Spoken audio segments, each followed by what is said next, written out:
Alhamdulillah Rabbil Alamin, wassalatu wassalamu ala asyrafil anbiya'i wal mursalin wa ala alihi wa sahbihi ajma'in.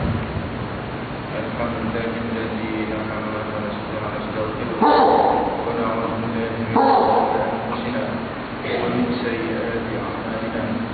Man yahdihillahu fala mudilla lahu wa man yudlil fala hadiya lahu.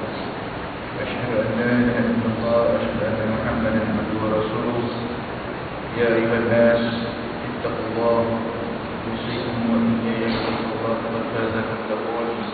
La hawla wa la quwwata illa billahi al-'aliyyil 'azim. La hawla wa la quwwata illa billahi al-'aliyyil 'azim. La hawla wa la quwwata illa billahi al-'aliyyil 'azim. Amma ba'd. Tuan-tuan yang dirahmati Allah sekalian, kita mulakan kajian kita pada malam ini. Sama-sama kita buka mendapat berkat Allah SWT dengan membaca ulum kitab Al-Fatihah. Alhamdulillah Iyyaka na'budu wa iyyaka nasta'in.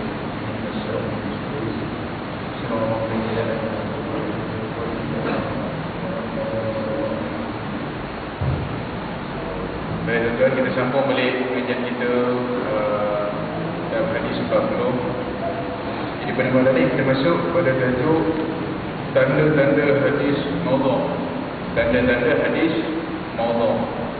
Hadis maudhu' ni maknanya hadis yang tertolak, hadis yang tak betul, hadis sesat, hadis yang salah. Maudhu' ni maknanya palsu pun dia, hadis reka-reka pun dia, hadis yang ditolak dia, hadis maudhu' ni. Di antara tanda-tanda hadis maudhu' yang dapat diketahui, yang pertamanya ada sebab-sebab yang kuat yang mendorongkan seseorang untuk meriwayatkan untuk mengubah hadis itu. Maknanya orang tertentu dia sebut satu hadis, lepas tu dia sandarkan pada nama Nabi. Ada Al-Hakim meriwayatkan daripada Syekh Ibn Umar Ad-Dimi, katanya kami pada satu hari berada di tempat Sa'ad bin Tarif. Kemudian datang anaknya dengan tergesa-gesa serta menangis. Sa'ad bertanya, kenapa? Anak dia jawab, saya telah dipukul oleh guru. Di kala itu Sa'ad terus mengeluarkan satu hadis marfu', iaitu telah menceritakan kepadaku oleh Ukramah dari Ibn Abbas bahawa Rasulullah sallallahu alaihi wasallam bersabda, mu'allimu sibyanikum syirarukum aqalluhum rahmatan lil yatim wa aghlaluhum 'ala al masakin. Guru anak-anak kamu itu orang yang paling jahat daripada kamu. Mereka sangat kurang kasih sayang kepada anak yatim dan amat kasar hati terhadap orang miskin. Nampak? Maknanya pun dah tak berapa nak betul. Takkanlah Rasulullah nak cakap macam ni, guru ni, anak-anak kamu ni orang yang paling jahat. Takkanlah Rasulullah nak cakap benda-benda yang macam tu. Benda yang kita baca kita tahu Nabi takkan cakap macam ni. Jadi ini di antara hadis yang seolah-olah macam dia ni bias. Dia nak membela anak kawan dia tu, dia pun keluarkan konon-kononnya hadis ni dia pernah sebut, sedangkan benda tu tak ada. Jadi ini hadis maudhu'. Dan seperti hadis Al-Harisah itu tasyuddu zahar, Harisah itu menguatkan belakang. Harisah ni apa dia? Harisah ni semacam bubur yang dibuat daripada gandum dicampur daging. Nama dia Harisah. Jadi orang yang buat hadis ni, dia ni menjaga. Dia menjaga Harisah. Dia buat kononnya Nabi ada beritahu siapa makan Harisah ni kuatkan belakang. Ni maudhu'. Sebab Nabi tak berhajat nak cerita benda-benda yang macam tu, kecuali kalau perkara-perkara tertentu ni macam memang ada khasiat-khasiat tertentu, macam buah tamar macam buah tamar. Lepas itu perbuatan Nabi suka makan lambu, Nabi suka makan timun. Itu dari segi hadis ahwal. Hadis ahwal ni maknanya hadis perbuatan dia, hadis dari perbuatan dia, tu kata ahwal. Kalau yang Nabi sebut ni hadis taqrir, lisan, hadis qauli ataupun lisan. Qauli maknanya hadis yang Nabi cakap tu hadis qauli. Kalau macam Nabi tak kata apa, bantah bedak, itu bedak taqrir. Tapi dari segi macam makan timun, Nabi buat, Nabi tak cakap, tapi kita sahabat tengok Nabi buat benda ni. Itu dia panggil hadis ahwal. Tapi nak ceritakan kalau Nabi sebut bubur dalam digantung campur dengan daging ni kuatkan belakang, itu seolah-olah macam Nabi tak berhajat nak cakap macam tu. Itu di antaranya. Kemudian ada pula hadis yang pada salah waktu menyalinnya. Dia adalah hadis maudhu'. Dia salin tu salah. Salin dalam keadaan tergesa-gesa ke dalam kabut ke, wallahu a'lam. Tapi hadisnya berbunyi takhayyam bil aqiq. Berkhemahlah kamu di padang aqiq. Padang aqiq ni satu tempat di Zulhulaifah.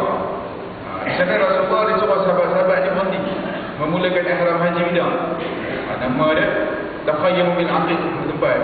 Tetapi kerana orang yang salin tu dia tersalah salin, maka ditulisnya hadis tu jadi taqaddamu bil aqiq. Kalau kita tengok dalam ejaan tu, bentuk gigi sama tapi titik berubah. Yang asalnya taqayyamu ni maknanya berkhemah, kan?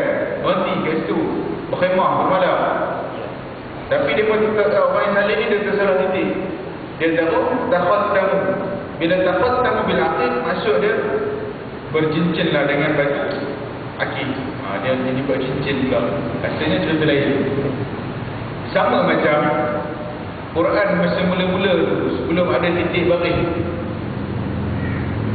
Iyyaka na'budu wa iyyaka nasta'in. Orang jahiliah baca macam mana? Innaka bi'abdin wa innaka bisab'in. Orang jahiliah baca innaka bi'abdin wa innaka bisab'in. Sesungguhnya bagi kamu seorang hamba dan bagi kamu bisab'in, 70. Maknanya seorang hamba tu harga dia 70 dinar ke dirham ke macam tu. Jadi bila zaman ulama-ulama atau para sahabat meletakkan baris, meletakkan tanda baru, bacaan tu tidak menjadi keliru. Nanti kita baca iyyaka na'budu wa iyyaka nasta'in. Kalau kita tulis gigi-gigi dia tu, kita ubah titik, boleh jadi innaka bi'abdin wa innaka bisab'in. Titik tu iyyaka, ya tak boleh jadi nun, jadi innaka.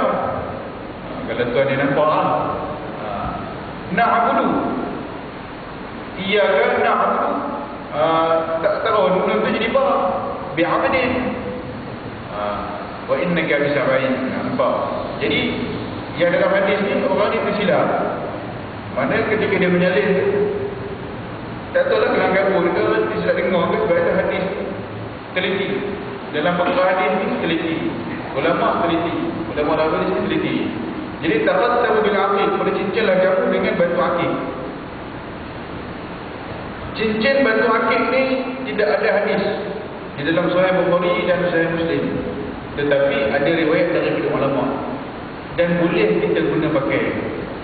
Maknanya kita pakai tu disebabkan ada sahabat-sahabat yang melihat Nabi memang dia pakai batu. Tetapi Nabi tidak mempromosikan batu itu batu apa. Tapi ulama-ulama ambil daripada para sahabat tanyakan, Nabi ni ada cincin dia yang ada batu, tapi batu bukan batu yang mahal.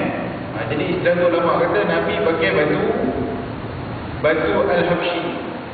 Batu Al-Habsyi ni batu tu batu wanita. Macam saya pakai adalah batu wanita.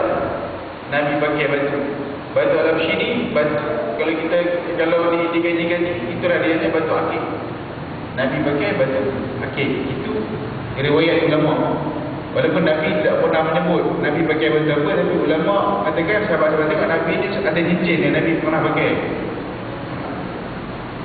Dan kebiasaannya Nabi bila dia pakai, dalam cincin yang ada batu, Nabi akan letakkan begini di bawah jari. Ini yang disebut dalam Sahih Muslim. Bukan Sahih Muslim dalam bab cincin ada. Nabi dia kalau dia pakai cincin batu, Nabi selalunya Nabi tidak mempamerkan batu. Nabi akan pakai macam ini. Sebab itu golongan-golongan ulama, ahli-ahli sufi, dia kalau pakai cincin batu tu anggap macam ini sunnah. Jadi di sini adalah orang kata kalau benda itu tidak ada nas, Nabi tak buat, maknanya dia jadi maudhu' lah. Tidak, dia tidak menjadi maudhu' bila mana ada perkara-perkara yang dilihat oleh sahabat. Maknanya dia menjadi satu ikutan. Sahabat tengok dan dia boleh dibacakan ke dalam satu perkara yang dikatakan dhaif, tapi dhaif itu tidak mengganggu.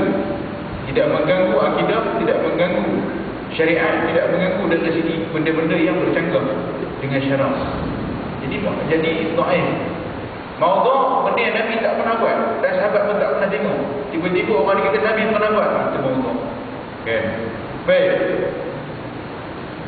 Kemudian hadis yang menyalahi dengan akal, iaitu dengan perkara yang mudah dipahami dan didapati akal. Misalnya, inna safinatun nuhin wafat bil baiti sab'an wa sallat bil maqami rak'atain. Bahawasanya bahtera Nabi Nuh itu bertawaf 7 kali keliling Kaabah dan bersembahyang di makam Nabi Ibrahim 2 rakaat. Apa kena-mengena makam Nabi Nuh? Apa kena-mengena bahtera Nabi Nuh ni nak sembahyang? Apa kena-mengena bahtera Nabi Nuh ni nak tawaf? Tak berhajat pun. Bahtera ni bukannya manusia. Jadi di situ dah kita baca pun kita tahu lah benda ni macam tak masuk akal. Dan adalah hadis-hadis yang lain. Contoh ada dalam kapal Nabi Nuh tu ada 70,000 bilik. Satu bilik tu ada 70,000 katil. Atas satu katil itu ada 70,000 bidadari. Kita adik-adik motor ada satu bilik. Dia masuk dia seronok. Benda-benda seronok. Jadi itu benda-benda yang Nabi takkan sebut benda macam tu. Baik. Seterusnya akal tidak membenarkan dongeng yang nyata didustakan. Seperti hadis ini, adikul abyadu habibi wa habibi Jibril. Ayam putih itu kekasihku dan kekasihku Jibril. Tak ada kena-kena. Cerita ayam putih itu sama sebab Jibril. Jadi tak masuk akal. Kemudian yang ketiga, menyalahi nas keterangan Al-Quran yang tegas. Hadis yang demikian itu dihukumkan hadis maudhu'. Misalnya seperti hadis ni tak kena dengan nas Quran. Contoh dia hadis walad zina la yadkhulul jannah ila sab'ati abna. Anak zina tidak masuk ke syurga hingga 7 keturunan. Hadis ni tak kena dengan nas Quran. Maknanya kalau zina anak tu tadi tak semua hingga 7 keturunan jenuh. Sebab dalam Quran Allah sebut la taziru waziratu wizra ukhra. Tidak memikul seseorang yang bersalah akan kesalahan orang lain. Ini sebut dalam Quran. Allah sebut. Maknanya dosa kita ada tanggung. Kan? Anak tak menanggung dosa kita. Tapi kita menanggung dosa anak. Faham? Kawan-kawan kita punya dosa, kita tak menanggung dosa dia. Tapi kalau dia di dalam perkara yang kita perlu sebut, kita perlu tolong dari segi syariat, kita menanggung juga dosa dia. Cumanya hukum asal ataupun faham asalnya dalam Quran sebut dosa kita dekat akhirat dosa. Kecuali syafaat Nabi yang boleh membantu kita. Banyak mana pun pahala kita tak boleh nak bagi dekat akhirat besok. Bagi sikit pahala dekat kawan-kawan kita ke anak-anak kita, tak ada. Kan? Semasa di sana besok. Maknanya sana tu amalan kita ada di sana. Yang membantu kita syafaat Rasulullah, syafaat Nabi Muhammad sallallahu alaihi wasallam. Baik. Seterusnya satu hadis itu dihukumkan maudhu' bila menyalahi dengan kaedah umum yang diambil dari Al-Quran dan hadis. Misalnya seperti hadis man wulida lahu waladun fasammahu Muhammadan kana wa mauluduhu fil jannah. Barang siapa memperoleh anak lalu dinamakan dia Muhammad, adalah dia dan anaknya itu di dalam syurga. Ini pun satu yang tak kena dengan kaedah umum. Sebab apa? Menerangkan satu pahala yang sangat besar kerana perbuatan atau amal yang sangat kecil. Setakat tahu nama saja boleh masuk syurga. Jadi itu senang lah. Kan? Tak apa, kita esok masuk syurga, kita dah Muhammad, anak Muhammad, confirm syurga. Tak. Maknanya perkara ini dia menyalahi kaedah umum. Takkan disebabkan nama, habis tu lah benda-benda lain ni. Semayang ni kita tak perlu lah dengan nama dia je. Asyikkan nama Muhammad, walaupun panggil dia ni tak apa panggil Muhammad, tapi asyikkan nama dia Muhammad, orang masuk syurga. Tidak. Okay, tidak. Ya. Baik.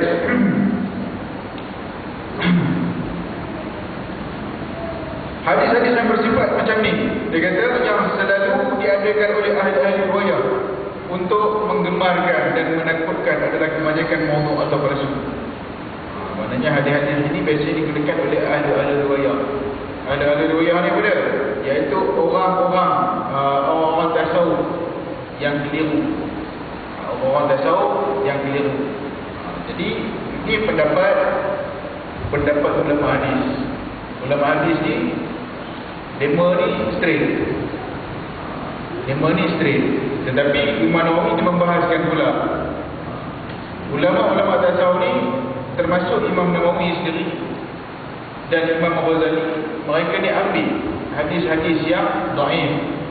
Itu di martabat dia lain pula, bukan maudhu'. Hadis dhaif, tapi yang maudhu' ni ada setengah daripada orang-orang tasawuf yang bening dia gunakan hadis maudhu'. Itu yang tak termasuk dalam kalangan ulama-ulama muktabar. Kena ingat betul itu. Contoh dia macam kita dulu bila kita sembahyang tarawih, orang akan sampai dekat pintu. Malam pertama sembahyang tarawih sama pahala dengan berjihad apa ke. Keluarnya macam bayi baru lahir, putih, bersih. Itu hadis maudhu'. Itu nak guna untuk menggemarkan pun tak boleh, sebab dia maudhu'. Bila maudhu' ni dia tak ada sandaran, tidak ada satu tarik, jalan menuju Rasulullah, jadi tidak boleh diguna pakai. Tetapi sekiranya dhaif ada usul, ada jalan, cumanya hadis itu tidak kuat. Cuma kita boleh pakai untuk diri kita, menggemarkan kita untuk beribadah. Sebab Nabi pernah buat, cuma hadis itu kedudukan dia atau martabat dia dhaif, dia lemah. Lemah ni masih boleh diguna pakai. Kalau kita tengok dalam kitab Sunan Tirmizi, contoh kalau buka Bahrul Mazi, senang cerita lah. Contoh buka Bahrul Mazi, dalam Bahrul Mazi itu Imam Tirmizi dia kata hadis Hasan Sahih, Hasan Gharib. Sebab apa? Ada hadis-hadis yang Hasan ni martabat dia asalnya daripada dhaif. Kemudian bila orang kata bila dicek dia punya sanad, dia punya riwayat, dia menjadi hadis hasan. Begitu je dengan Hasan Gharib. Hasan Gharib ni hadis tu hasan tapi gharib, sebab dalam sanad tadi tu ada seorang yang namanya tak ada. Dia takut share. Siapa dia tak tahu. Tapi ulama kaji-kaji balik, orang ni ada tapi nama dia tak tahu siapa. Hadis ni boleh dikira hadis hasan tapi dia gharib. Maknanya boleh diguna pakai. Jadi orang yang tolak hadis dhaif ni, orang ini pun kita tak boleh terima. Bila dhaif dia tolak terus, tak boleh. Sebab Imam Nawawi menegaskan. Begitu juga dengan ulama-ulama yang muktabar. Contohnya ketika Nusantara ni, Syekh Al-Fadhani menegaskan hadis dhaif ni perlu kita amalkan, tak boleh kita tinggalkan terus. Itu kena faham. Dhaif maudhu' tak sama. Maudhu' kita wajib tolak. Kalau kita pakai berdosa. Macam sekarang ni ramai. Kalau kita tengok dalam radio tu, orang yang jenis bagi nasihat, bagi gini kan, motivasi dalam radio ni, kadang benda tu bukan hadis. Nabi pernah sebut dalam radio. Saya tengok radio, Nabi sebut, padahal benda tu bukan Nabi sebut. Jadi ini yang bahaya. Bila kita cakap benda tu bukan Nabi sebut, kita sandarkan dengan nama Nabi, kita telah memodohkan hadis. Bila memodohkan hadis, kita dah tempah satu tempat neraka. Sebab itu nak cakap benda ni, cakap benda hadis ni berhati-hati. Kadang-kadang orang-orang yang bagi motivasi ni daripada sedap mulut. Dia dah ada nama, dia sedap mulut. Nabi cakap, Nabi tak cakap. Hadis ni dia ada disiplin dia. Hadis ni dia ada disiplin dia. Bukan boleh kita saja-saja. Tapi disebabkan apa? Disebabkan hadis ni kalau kita cakap macam orang tu, Nabi kata, padahal Nabi tak kata. Tidak ada tindakan. Tak ada apa-apa tindakan. Tak ada kena tangkap dengan polis, tak ada. Tapi kalau dia buat kuasa, orang ni report. Contohnya macam katalah polis tu, dia ada polis bagian hadis, contoh kan, pergi report kepada polis. Ni ada orang ni, saya dengar dia cakap, ni saya dah rakam lah. Boleh ucap putih ni bukan hadis, tangkap. Barulah orang takut, barulah hadis tu ada nilai. Tapi sekarang ni pasal hadis tu orang sembang. Nabi pernah cakap, pada Nabi tak cakap pun, pandai-pandai. Jadi tidak ada disiplin. Bila tidak ada disiplin, hukum dia berdosa.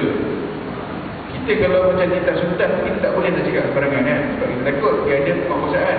Kita nak cakap sultan. Sultan tak cakap, kita cakap sultan cakap ini tak boleh, kena tangkap. Tapi hadis apa nak tangkap? Tak ada ada siapa dekat. Bila tak ada siapa dekat, sebab itu orang tak berapa nak memberatkan. Jadi apa dari segi percakapan atau penggunaan hadis ni, kan? Lepas itu hadis-hadis yang bersifat demikian saya boleh dekat oleh ahli riwayat. Baik, kemudian di antaranya hadis yang man salat duha kaza rak'atan tu'tiya thawabu 70 nabiyyan. Barang siapa bersembahyang duha bagi rakaat diberikan pahala 70 orang nabi. Ini maknanya seolah-olah macam sembahyang sunat ni pahala dia lebih besar daripada sembahyang wajib. Jadi berapa-berapa dia orang nak buat sembahyang sunat. Padahal sembahyang wajib tu tak rasa besar. Sedangkan wajib tu tentu lagi besar daripada sunat. Tapi kita yang mengaji ni kita faham.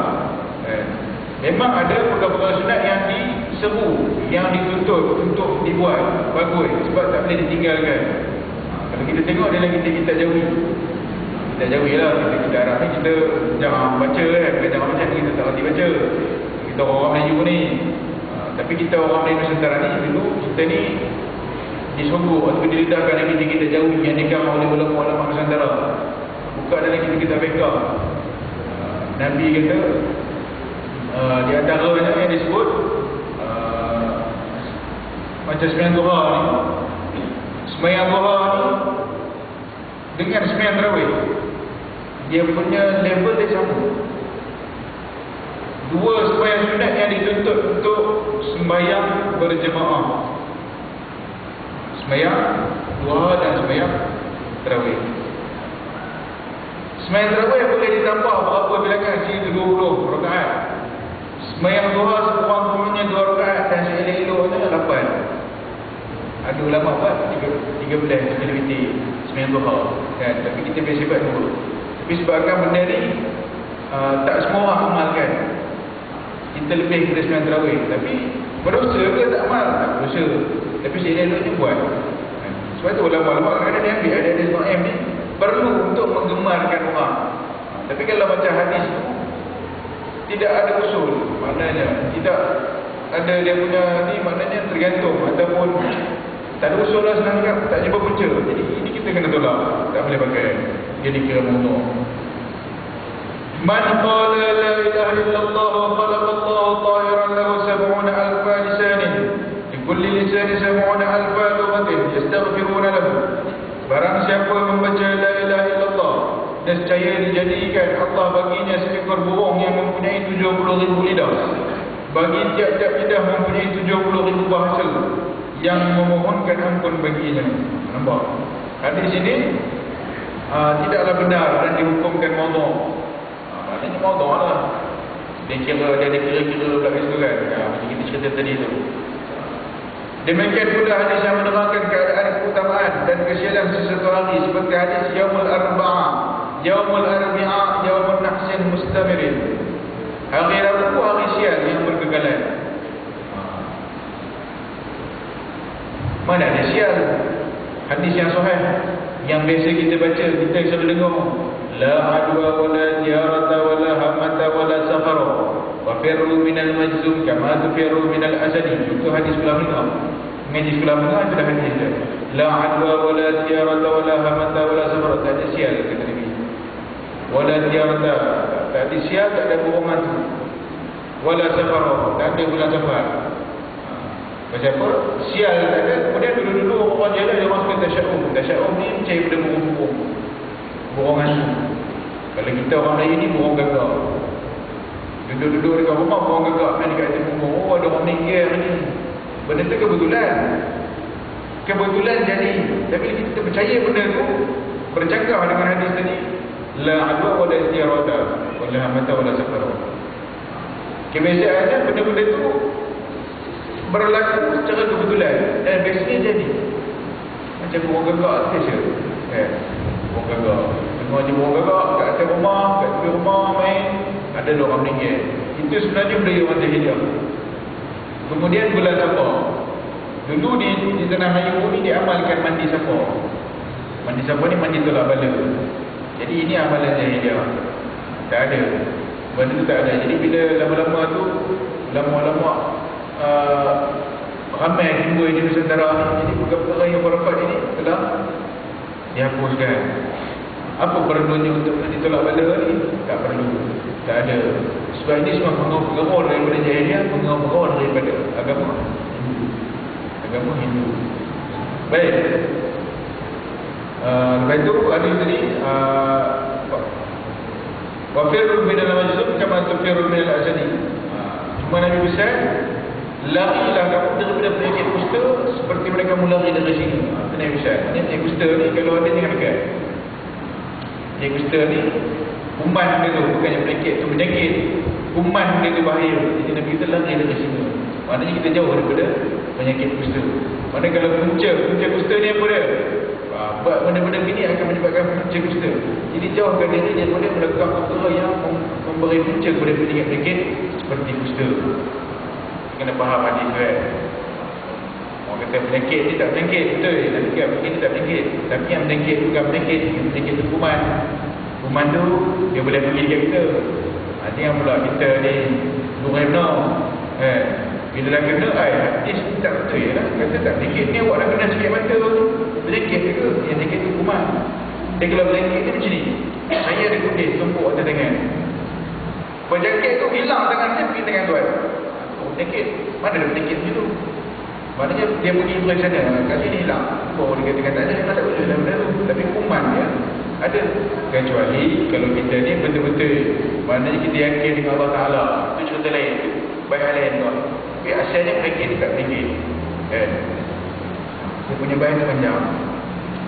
Baik, kemudian Yaumus Sabti, Yaum Makrin, wa Qadi'atin, wal Ahadi, Yaum Gharsin, wa Bina'in, wal Ithnaini, Yaum Safarin, wa Talabu Rizqi, wa Thulatha'i, Yaum Hadirin, wa Ba'sin, wal Arbi'a'i, Yaum Al-Aqda, wal Aqa'a, wal Khamisi, Yaum Talab Al-Hawaij, wa Dukhulin 'ala Sultan, wa yaumul jum'ati yaumul khitbatin wa nikah.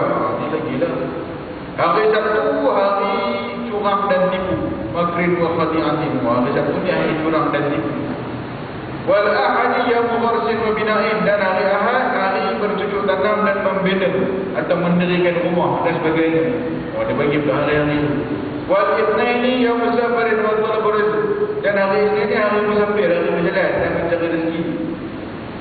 Wa yaumul thulatha yaum hadid wa ba'sin, hari Selasa hari kekerasan dan siksaan. Kemudian wal arbi'i yaumul akhza wala ata'a wala ata'a, hari Rabu hari diam, tidak ada pengambilan dan pemberian, duduk diam di rumah hari Rabu. Kemudian wal khamis yaumul talabil hawaij wa dukhulin 'ala sultan, hari kami menuntut segala hajat dan hari menghadap sultan. Wa yaumul jum'ah yaumul khitbah wa nikah, hari Jumaat hari pinangan dan hari kahwin. Ini satu benda yang pelik. Nabi takkan buat kategori-kategori. Kategori-kategori Nabi takkan buat. Ini kita terus kata mawdu'. Baik. Sini pun ada betul dah. Yaumul khamis yaumul talab wal hawaij, yaumul talab wal hawaij. Hari kami hari menuntut ataupun jumpa sultan. Sedangkan Nabi, bila Nabi nak bermusafir, Nabi akan suka pilih hari Khamis. Nabi kalau nak bermusafir, Nabi akan bermusafir berjalan. Kalau Nabi nak musafir jauh, Nabi akan pilih hari Khamis. Sebab apa Nabi pilih hari Khamis? Rupanya ada sebab. Bila berjalan, di situ ada kita dapat rukhsah. Bila kita musafir ni kita dapat rukhsah. Rukhsah apa dia buat? Buat jamak pasar. Bila kita buat jamak pasar, kita nak buat jamak pada hari Jumaat, buat pasar pada hari Jumaat, kita mestilah keluar pada malam Khamis atau Khamis malam Jumaat. Tapi kalau kita keluar hari Jumaat, pagi Jumaat tu baru kita keluar, kita tidak boleh buat pasar. Kita kena faham. Pasar tak boleh buat. Bila kita musafir hari Jumaat, kita kena buat Jumaat tamam. Itu buat tengah asar. Ataupun kalau nak buat jamak tamam. Tapi kalau kita dah keluar hari Khamis, Jumaat atau besok, lepas Jumaat boleh tu pasar tengah asar. Dia ada perbahasan. Itu kita kena buka kitab fiqh. Dia ada pula syarat-syarat nak keluar hari Jumaat ni kena sebelum terbit fajar. Dia ada cerita dulu. Kan? Kita dah buat jamak pasar. Jadi dari situ ulama ambil buat istinbat hukum. Hadis asalnya hadis Nabi suka musafir hari Khamis. Sebab apa?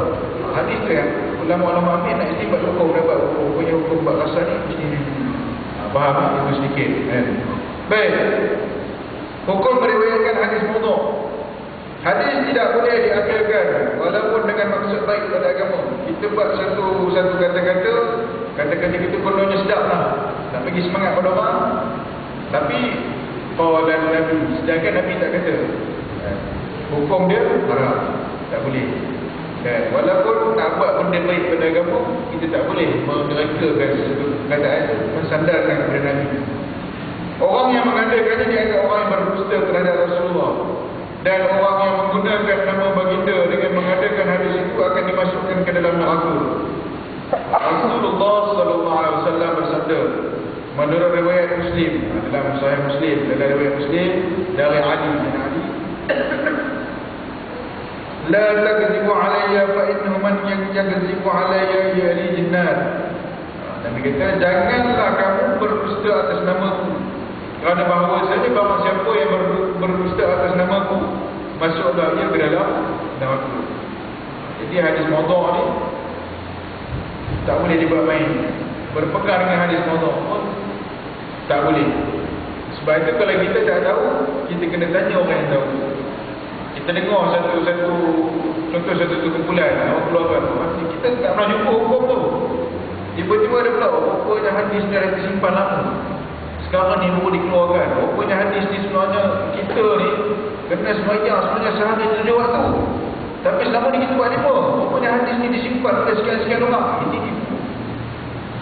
Sebab saja hadis ni dah selesai kan? Dah selesai lama dah saja hadis ni. Jadi bila timbul benda-benda pelik yang meragukan, kita kena bertanya pada orang yang tahu. Sebab itu hadis ni dia ada kaedah. Dia kalau orang nak buat tipu pun, kita boleh keluarkan hadis. Kita boleh cari balik. Kita boleh cari. Kita makan takhrij hadis. Maknanya kita cari hadis. Tuan-tuan pergi satu matan dekat saya boleh cari hadis siapa yang keluarkan daripada kitab mana. InsyaAllah tuan-tuan jumpa hadis, bagi pada saya boleh cari. Bukan saya cakap, so saya tu saya ingat bidang ini. Dalam ilmu takhrij, kita jumpa hadis-hadis yang meragukan, kita boleh cari. Di antara kitab-kitab yang kita gunakan untuk mencari hadis, kita yang biasa digunakan, contohnya Jami' Shaghir karangan Imam Suyuti. Macam mana cara nak cari hadis tu? Contoh macam ni. Satu hadis kita ambil hadis al-Islamu ya'lu wa la yu'la alaih. Islam tu tinggi dan dia ada lebih tinggi darinya. Hadis ni kita kalau sahih. Cuma kita nak tahu daripada kitab mana hadis ni keluar. Jadi perkataan al-Islam, saya akan ambil hadis matan tadi tu, al-Islamu ya'lu wa la yu'la. Saya akan ambil perkataan yang torf, kalau dalam sarjana torf tu, walaupun dia pangkai matan, pangkai perkataan al-Islam. Jadi kalau Jami' Shaghir, cara penggunaan dia, saya carilah alif al-Islam. Ada tak jumpa? Dia macam kamus. Al-Islamu ya'lu wa la yu'la. Dia akan begitulah. Hadis ni ada dalam Bukhari, ada dalam Muslim, surat sekian, ada hadis betul. Itu kalau saya cari dalam Jami' Shaghir. Kalau saya cari dalam kitab Mu'jam Faris. Mu'jam Faris ni kitab yang dikarang oleh orang Yahudi. Orang Yahudi ada 4 orang, dia membuat satu kitab. Nama kitab tu Mu'jam Faris. Rumah saya ada kitab. Mu'jam Faris ni orang Yahudi buat, dia pun nak merosakkan hadis. Jadi dia buat kitab ni nak merosakkan hadis, tapi sebenarnya kitab itu juga digunakan oleh ulama-ulama untuk mencari hadis. Sebab orientalis ni ada beberapa jenis. Ada orientalis yang dia membuat satu benda, dia rosakkan fakta-fakta apa semua. Sejarah-sejarah Islam semua ada survey. Itu satu. Ada satu orientalis, dia buat satu benda tu benda tapi dia masukkan dia punya fahaman-fahaman dia, menjadikan celaru. Benda tu macam betul tapi celaru. Ada satu lagi pengajar orientalis, dia tak ubah apa-apa. Contoh dia macam Mu'jam Faris. Dia buat dia tak ubah apa-apa. Memang dia buat tu betul. Kenapa? Asalnya dia boleh nak merosakkan hadis. Apa-apanya tak boleh. Allah jaga hadis ni. Tak boleh. Dan akhirnya ulama-ulama Islam pakai. Sampai hari ni ulama-ulama pakai. Dan orang-orang yang mengajar hadis menggunakan kitab. Di antaranya banyak takhrij. Contoh Mu'jam Faris ni dia lagi senang pakai kitab Mu'jam Faris. Contoh macam tadi, al-Islamu la ya'lu wa la yu'la alaih. Kalau dalam Jami' Shaghir Imam Suyuti kita cari yang depan, jumpa dekat alif. Tapi Mu'jam Faris ni kita cari dekat mana-mana pun. Al-Islam boleh dekat yang alu, boleh kalau dekat yang alu kita cari dekat ya, dia macam kamus. Cari huruf ya, yang alu jumpa. Wala yu'la, cari dekat yang wala jumpa juga. Maknanya semua tu kita boleh cari. Kita macam beres, kita jaga nak cari hadis. Jadi benda ni orang tak boleh nak tipu. Sebab itu hadis kalau kita dengar pelik, kita tanya orang. Jangan kita terus pakai, jangan terus percaya. Sebab tu macam di Malaysia ni dah banyak dah orang yang pelik-pelik kan? Banyak yang pelik-pelik dah terus pakai dan jadi sesat. Sebab tu benda tu dah selesai. Ulama dah buat lama dah. Dan ada lagi cara nak cari hadis menggunakan rawi a'la. Rawi a'la ni maknanya contoh an Abi Hurairah radhiyallahu anhu anin Nabi. Maknanya orang yang hampir dapat dengan Nabi, siapa dia boleh hampir dapat dengan Nabi? Abu Hurairah. Kita gunakan kitab Tuhfatul Asyraf. Tuhfatul Asyraf ni kitab dia menceritakan orang yang rawi a'la yang mendapat hadis. Kalau kata Abu Hurairah, tak ada huruf alif Abu Hurairah. Dia kita keluarlah susun hadis. Abu Hurairah riwayat hadis Abu Hurairah banyak jumpa boleh hadis. Kalau kita daripada Ibn Umar, kita dekat alif ba, Ibn Umar. Itu kalau nak cari dari segi nama. Kerja banyak. Kalau nak cari dari segi nama, dia kerja banyak sikit bukan kita. Tapi kalau dari segi matan tadi tu, maknanya perkataan tu dia senang. Dia punya kamus. Tapi bila kita jumpa je, dekat buku tu dia dah tulis dah. Hadis ni daripada dikeluarkan oleh Bukhari, Muslim, Ibnu Majah.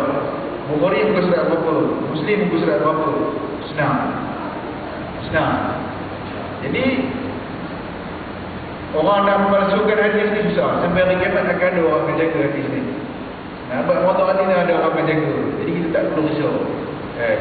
Sebab itu kita ni kena mengaji.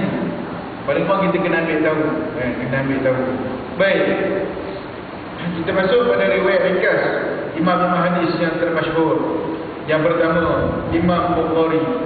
Imam Bukhari ini dia hidup dia lahir 810, meninggal wafat 870 Masihi. 870 Masihi, maknanya dah 1000 tahun lebih lah daripada zaman sekarang ni. Atau 800. Imam Bukhari ini nama dia Abu Abdullah bin Muhammad bin Ismail al-Bukhari. Dia mula belajar sejak umur dia 9 tahun di Bukhara. Kemudian datang mengerjakan haji di Mekah. Di Mekah dia belajar ilmu hadis daripada ulama di Mekah. Kemudian di Madinah, lepas itu Iraq dan di kota besar seluruh negara Islam dalam masa 16 tahun lamanya. 16 tahun mengaji Imam Bukhari. Pada ketika ini zaman 870 Masihi ini, kalau kita sebut dalam 194 Hijrah. Pada ketika ini kalau kita buka dalam kitab As-Sunnah, kita tengok ada beberapa madrasah hadis. Pertama sekali madrasah hadis ni ada dalam Mekah. Kemudian Madinah. Sebab apa?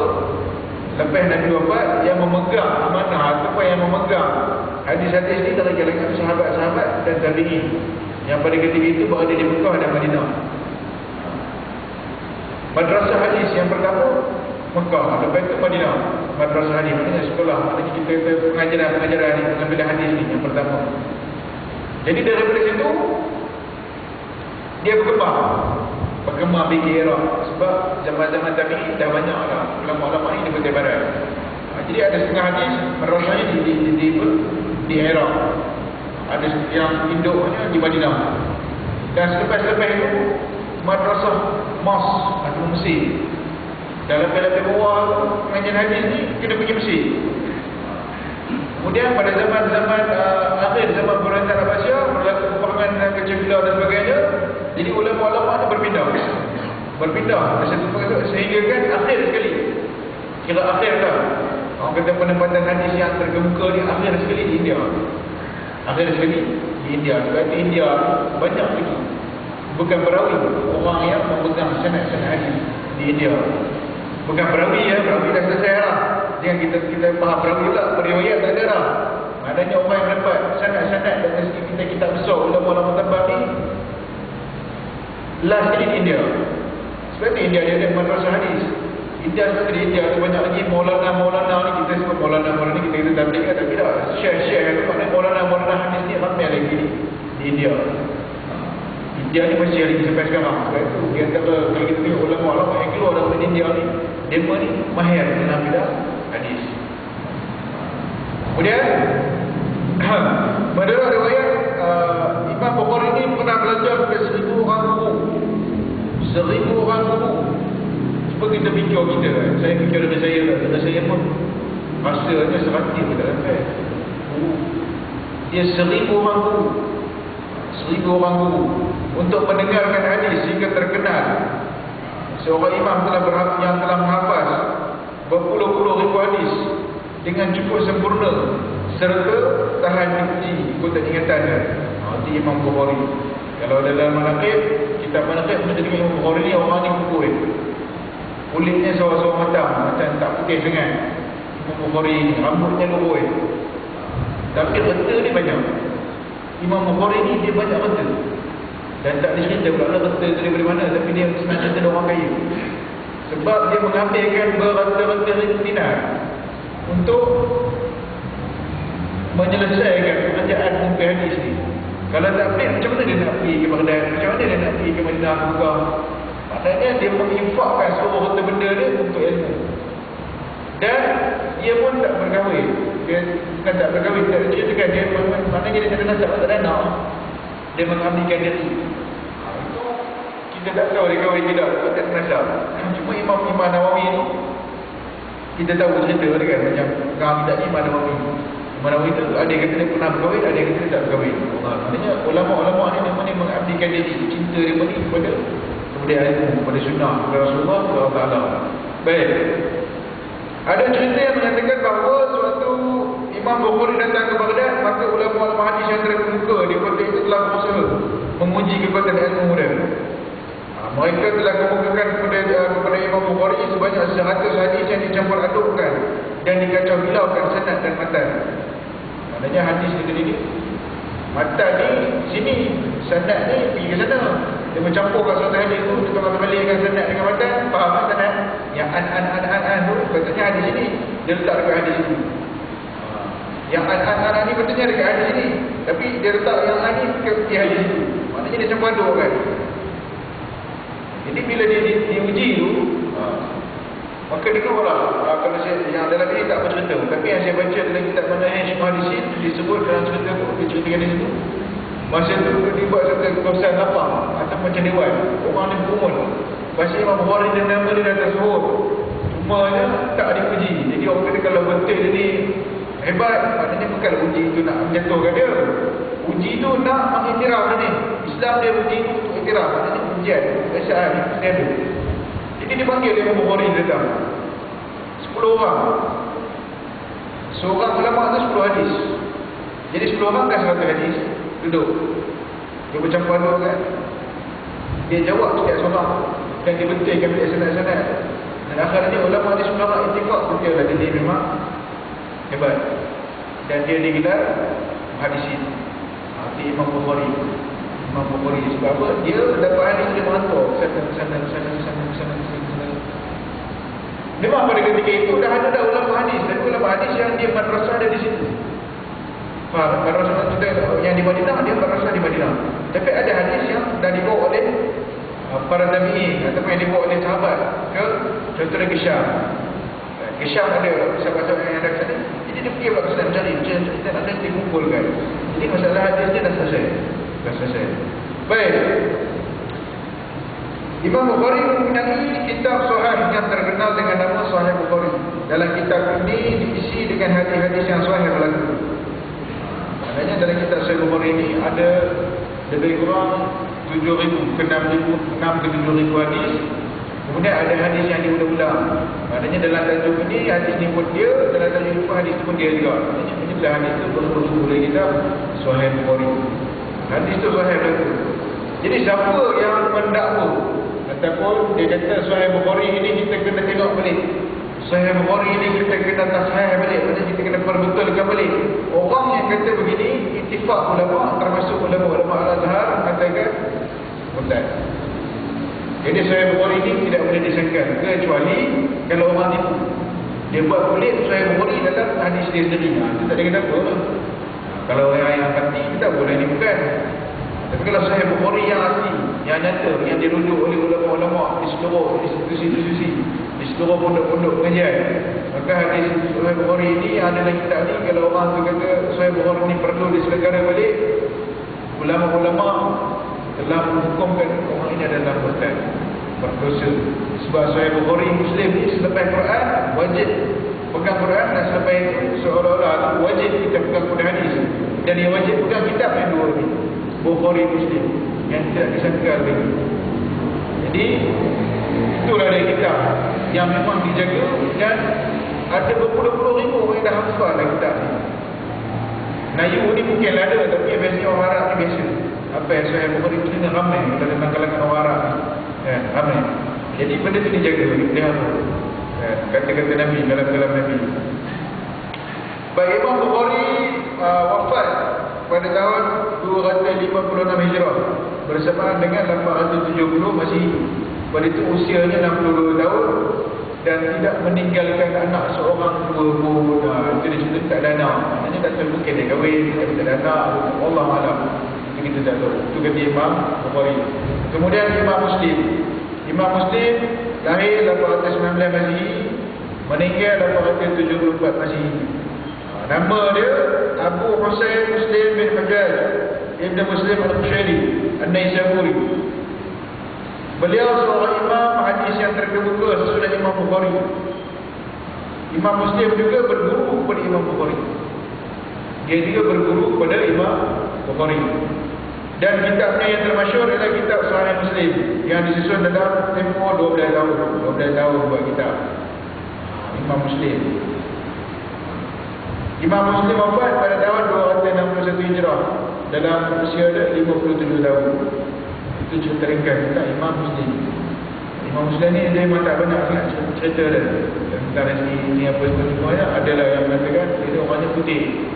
Imam Muslim ni dia bangsa Arab. Bangsa Arab. Kemudian Imam Abu Daud.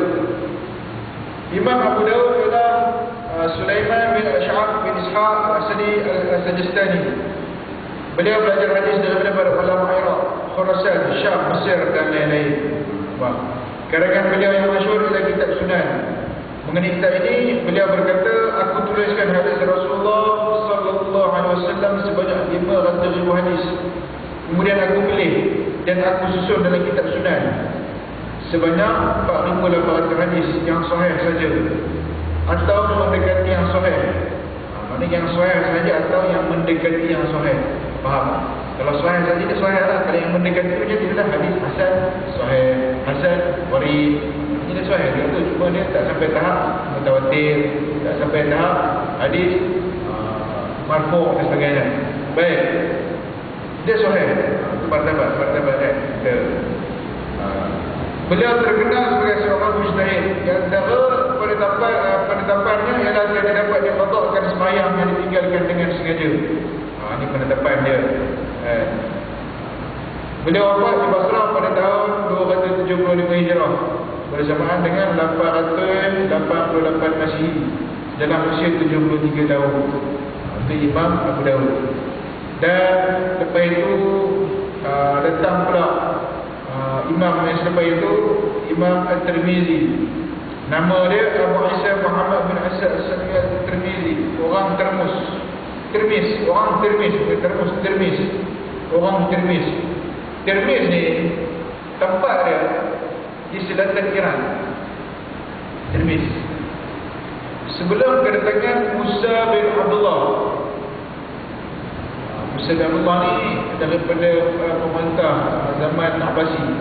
Sebelum kedatangan itu, Tirmiz ni diduduki oleh orang-orang Iran lah. Tetapi beragama Buddha. Tirmiz ni orang yang sebelah tu beragama Buddha. Jadi bila datang Musa bin Abdullah ni, dia buka dan lepas itu masuk dalam Islam. Imam Tirmizi ni asal dari situ. Maknanya Imam Tirmizi ni orang belah situ lah, Shimalul Iraq. Beliau berkata, beliau seorang imam al-muhadis setelah lama mempelajarinya di Khurasan, Iraq dan Hijaz. Karangan beliau yang terkenal ialah Jami' Tirmizi. Beliau pernah berkata bahawa setelah aku kalamkan kitab ini, aku perlihatkan kepada ulama-ulama Hijaz, Iraq dan Khurasan. Mereka semua berkata bahawa barang siapa ada menyimpan kitab ini, seolah-olah di rumahnya ada Nabi yang sedang berkata-kata. Beliau wafat pada tahun 279 Hijrah. Itu Imam Tirmizi. Kemudian Imam Nasai selepas Imam Tirmizi tahun 830 sehingga tahun 915 Masih. Imam Nasai ini ialah Abu Abdurrahman Ahmad bin Syaib bin Ali An-Nasai. Beliau seorang ahli hadis yang utama yang pernah mengembara dari kampungnya Khurasan ke rata-rata negara Islam dan akhirnya menetap di Mesir. Imam Nasai ini sebuah karangan yang terkenal namanya As-Sunan yang dianggap sebagai kitab yang utama dalam lingkungan kita hadis. Itu Imam Nasai. Dan akhirnya Ibnu Majah. Ini kita pergi Sunnah Sittah. Tadi Ibnu Majah. Sunnah Sittah ni 6 orang imam yang besar. Ibnu Majah tahun 822 hingga 886 Masih. Nama dia Abu Abdullah bin Muhammad bin Yazid bin Abdullah bin Majah Al-Qazwini. Beliau seorang imam hadis dari penduduk Qazwin yang telah mengembara ke Basrah, Baghdad, Syam, Mesir dan Hijaz untuk mempelajari hadis. Menyusun kitab yang terkenal dengan nama Sunan Ibnu Majah. Wafat pada tahun 273 Hijrah, itu 886 Masih, dalam usia 66 tahun. Itu di antara imam-imam. Jadi dalam hadis ni dia ada martabat. Pertama Sahihain, kita kaji dah tu. Dua Sahihain ni dua orang imam, Bukhari Muslim, ataupun kita panggil Syaikhain. Dua martabat ni dia lebih tinggi daripada yang 4 Sahihain. 4 ni apa dah? Ini adalah Nasa'i, Ibnu Majah, Tirmizi, Ibnu ni 4. 4 ni selepas 2 orang ni yang 4 ni. Tetapi dalam kategori hadis yang kuat 6 orang ni. 6 orang ni daripada Bukhari sampai kepada Ibnu Majah, 6 orang ni dia panggil Sunnah Sittah. Sunnah Sittah ni maknanya kitab, semua ni kitab yang menjadi rujukan. Tetapi level dia yang paling tinggi itu adalah Bukhari Muslim. Yang paling tinggi sebab apa? Bukhari Muslim ni dia pun tidak ada hadis-hadis yang lemah sikit. Maka semua sahih betul. Ya, semua sahih betul. Tapi macam Ibnu Majah nanti dia ada hasan warid. Tapi ada hadis dia bukan sahih juga di martabat. Dan hadis ni dia ada disiplin. Dia ada disiplin guys. Wallahu a'lam insya-Allah. Nanti kita akan masuk pada sejarah ringkas peribadi Imam Nawawi. Wallahu a'lam bissawab. Ada soalan?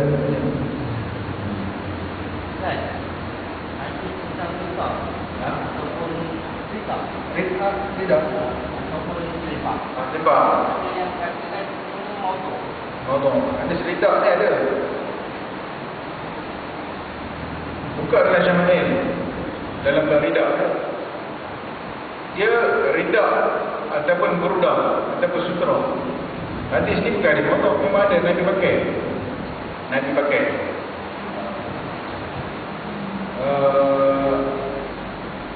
Dalam Riyadhus Shalihin pun ada ceritakan tentang hadis Rida. Nabi pakai. Cuma aja kalau yang kita motong tu dekat mana kan? Maksudnya memang hadis ada soal. Bila benda soal kita motong ni berat kan? Benda Nabi pakai, mana boleh kita motong? Tidak ni ada. Berat lah kalau benda soal kita motong berat. Jadi orang ni dia tak reti. Dia memandai-mandai. Mana boleh benda dia pakai? Contoh macam kepala suar, kebiar. Nabi pakai kepala suar. Kepala suar ni kebiar. Dan kadang-kadang bila Nabi nak sembahyang, kalau kita baca dalam Syama'il, Nabi nak sembahyang, kadang-kadang Nabi sembahyang ni dia akan letak kebiar kita kalau dalam jadi kan, dalam dia sebut. Kadang-kadang Nabi nak sembahyang, Nabi akan letak kebiar tu di bawah dan Nabi sembahyang. Bukan dalam Syama'il. Tapi yang Syama'il yang banyak juga ada yang sembahyang ni tak mencerita kan. Cara Syama'il yang kita ada lebih sikit. Ada ceritakan Nabi, kadang-kadang Nabi sembahyang, Nabi tidak berkebiar. Nabi buka, Nabi letak di bawah. Nabi sembahyang. Letak ketika sembahyang, letak di bawah. Sudah ke maknanya? Sembahyang tak pakai kebiar. Mana Nabi pun nampak, ini kan sudah. Tapi elok nak pakai kebiar. Sebab apa nak tiga rambut. Tapi kalau kita bekerja, masalah sibuk-sibuk nak pergi cari kebiar. Kalau pakai kebiar, orang masih buat apa sembahyang. Setengah orang tak ada kebiar, tak nak sembahyang. Awak tak ada kebiar, tak ada sembahyang. Buat apa kan? Benda ni senang. Sebab kita nak susah-susah kan. Jadi Rida tak ada soal dalam Syama'il. Dia Rida, Burda dan Sutra sebut. Ada satu hadis tu Nabi letak Rida untuk bagi mak susu hadis tu duduk kan. Selama duduk atas Rida tu, dia menghormati mak kan. Susu hadis tu letak Rida. Dan ada satu hadis lagi Nabi kena tarik dengan Arab Badawi sampai tengok dia merah. Orang tarik Rida Nabi tu. Tapi Nabi tak marah. Sampai-sampai pun macam mana marah harga Arab Badawi tu. Tapi Nabi tu biar. Nabi senyum je. Arab kata apa yang Tuhan kau boleh bagi? Minta. Dia nak duit tu mana? Cuma minta kat minta siapa yang ada bagilah dia sikit. Bagi dia. Kalau tu sebutlah. Bila sahabat dia ketua Nabi tu merah. Kesan daripada Rida. Jadi sahih. Wallahu a'lam. Jadi insyaallah kita sambung nanti ya. Sambung nanti. أعوذ بالله من الشيطان الرجيم بسم الله الرحمن الرحيم الحمد لله رب العالمين والصلاة والسلام على أشرف الأنبياء والمرسلين وعلى آله وصحبه أجمعين اللهم أعنا على ذكرك وشكرك وحسن عبادتك اللهم يسر لنا أمورنا مع راحة قلوبنا والسلامة معك في ديننا ودنيانا ونسألك بسفر القادر والأهل والصلاة على إله ربنا اغفر لنا ولإخواننا سبقنا بالله وتجعلنا ربنا تقبل منا دعاءك انت السميع الدعاء وانت الرحيم وسبحانك اللهم وبحمدك اشهد ان لا اله الا انت الحمد لله رب العالمين.